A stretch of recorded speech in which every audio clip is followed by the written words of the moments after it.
कल एक न्यूज पढ़ रहा था कि पंजाब की कुछ बहनें आम आदमी पार्टी के कार्यालय का घेराव की हैं, श्री अरविंद केजरीवाल के घर का घेराव की हैं और ये इस बात को लेके कहे हैं कि जो वायदा किया था इन्होंने पंजाब में सरकार बनाने के पहले कि 1000 रुपया हर महिला को देंगे, ये दिया ही नहीं और वे महिलाएं इसलिए घेराव करने के लिए आई थी।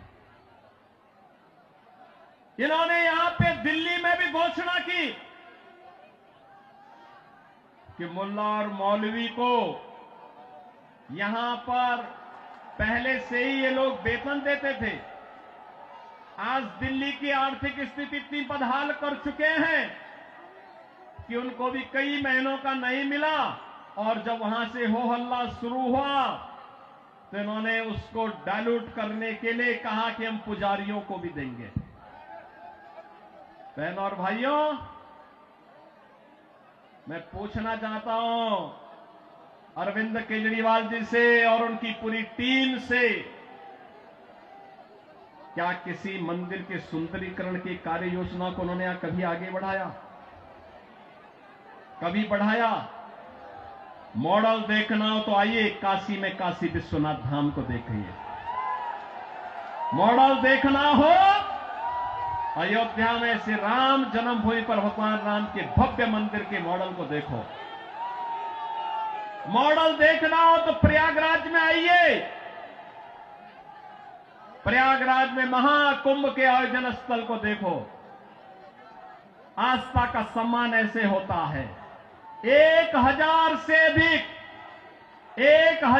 अधिक ऐसे विरासत से जुड़े हुए धार्मिक और आध्यात्मिक स्थलों के पुनरुद्धार और सुंदरीकरण का कार्य के लिए उत्तर प्रदेश के अंदर चल रहा है या पूरा हो चुका है। बहन और भाइयों, यहां पर आम आदमी पार्टी आपकी भावनाओं के साथ खिलवाड़ कर रही है, लेकिन वे भत्ता देने की बात और मानदेय देने की बात करते समय भूल गए कि उन्होंने बौद्ध मठों से जुड़े हुए भंतों को छोड़ दिया है। बनते भी पाए इसकी उनको चिंता नहीं। भगवान वाल्मीकि के समय से वाल्मीकि समुदाय से जुड़े हुए तमाम हमारे संत वाल्मीकि मंदिरों में पूजा अर्चना करते हैं, उनको उन्होंने भुला दिया। उनके एजेंडे में कहीं नहीं। आम आदमी पार्टी के एजेंडे में रविदासी मंदिरों के पुजारी नहीं है। यानी आज भी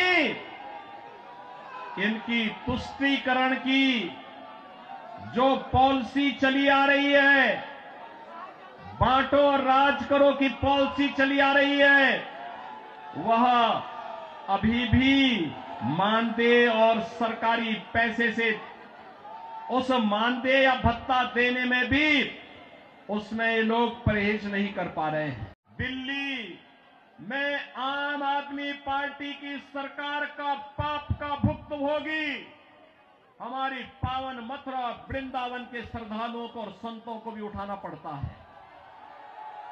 वहां मां गंगा एक गंदे नाले में बदल करके जाती है। जब भी नमामि गंगे परियोजना के अंतर्गत मां यमुना की शुद्धता की बात आई, स्वच्छता की बात आई, तो अरविंद केजरीवाल एंड कंपनी ने कोई सहयोग नहीं किया। ये सहयोग नहीं करना चाहते, कोई विकास का कार्य नहीं करना चाहते, किसी विकास की परियोजना का मौके पे जाकर के भौतिक सत्यापन नहीं करना चाहते, जनता को बुनियादी सुविधा मिले, उसका अधिकार प्राप्त हो, ये वे काम नहीं करना चाहते। इनका तो एक ही कार्य है, प्रातः काल होते ही सोशल मीडिया पर झूठे ट्वीट करना, झूठी फिल्मों का प्रदर्शन करना, झूठे प्रेस वक्तव्य और प्रेस वार्ता के माध्यम से केवल गुमराह करने वाले वक्तव्यों को देना। जितना समय झूठ बोलने की एटीएम के रूप में आम आदमी पार्टी और उनके नेता समय बर्बाद करते हैं। ये झूठ का एटीएम बनने की बजाय अगर उन्होंने जनता की जन सुविधा और विकास के बारे में सोचा होता तो 10 वर्ष में दिल्ली की कायाकल्प हो गई होती, दिल्ली बदल गई होती। लेकिन बहन और भाइयों, दिल्ली बदलने की नहीं, इन लोगों ने दिल्ली को तो एक कूड़ा घर बना दिया है, दिल्ली को अव्यवस्था का एक अड्डा बना दिया है। दिल्ली में बिजली की कट बहुत ज्यादा है, पानी नहीं है, जन सुविधाएं नहीं है। लेकिन इन्होंने बांग्लादेशी घुसपैठियों की मदद से यहां पर इनके पार्षद और इनके पदाधिकारियों ने मिलकर के 2020 में किस निर्ममता के साथ दंगा करवाने का काम किया था, कैसे शाहीन बाग में इन्होंने अराजकता और गुंडागर्दी करने का काम किया था। बहन और भाइयों, मैं तो केवल आपसे एक बात कहना चाहूंगा, आज भारतीय जनता पार्टी की डबल इंजन की सरकारें जिन राज्यों में है, उन राज्यों में आप देखिए, वहां आपको स्वच्छ वातावरण मिलेगा, एक सुरक्षित वातावरण मिलेगा, निवेश के बेहतरीन डेस्टिनेशन के रूप में उन राज्यों में एक स्वस्थ प्रतिस्पर्धा आगे बढ़ी है। और आस्था का सम्मान इस कदर,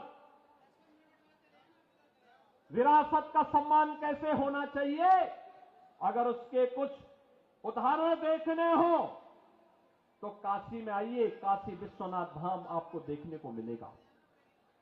आप अयोध्या में आएंगे, 500 वर्षों का इंतजार समाप्त हुआ, एक नई अयोध्या के दर्शन होंगे। हर व्यक्ति अभिभूत होता है जब अयोध्या जाता है, उसको लगता है जैसे त्रेता युग में भगवान प्रभु राम के उस समय के अयोध्या का दर्शन कर रहे हैं।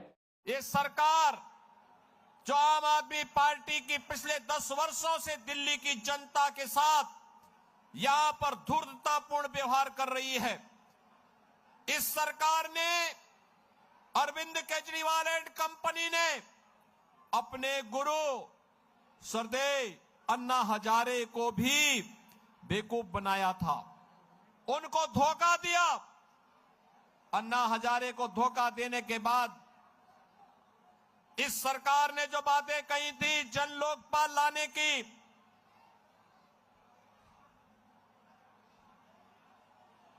जिन्होंने कहा था कि सिटीजन चार्टर लागू करेंगे, दिल्ली की जनता को बुनियादी सुविधाओं से आच्छादित करेंगे, कहां गया जन लोकपाल, कहां गया जन लोकपाल। मैं पूछना चाहता हूं इनसे, इनके कैबिनेट के 1 दर्जन से अधिक मंत्रियों पर भ्रष्टाचार के आरोप लगे हैं, केजरीवाल के साथ कई मंत्रियों को जेल की सलाखों के अंदर बंद होना पड़ा। और यही नहीं, इन्होंने कहा था लोकसभा चुनाव में, लोकसभा चुनाव के समय इन्होंने कहा था कि जनता जनार्दन तय करेगी, मैं जनता की अदालत में हूं। और उस समय इन्होंने कहा था कि जनता तय करेगी कि मुझे इस्तीफा देना है कि नहीं देना है।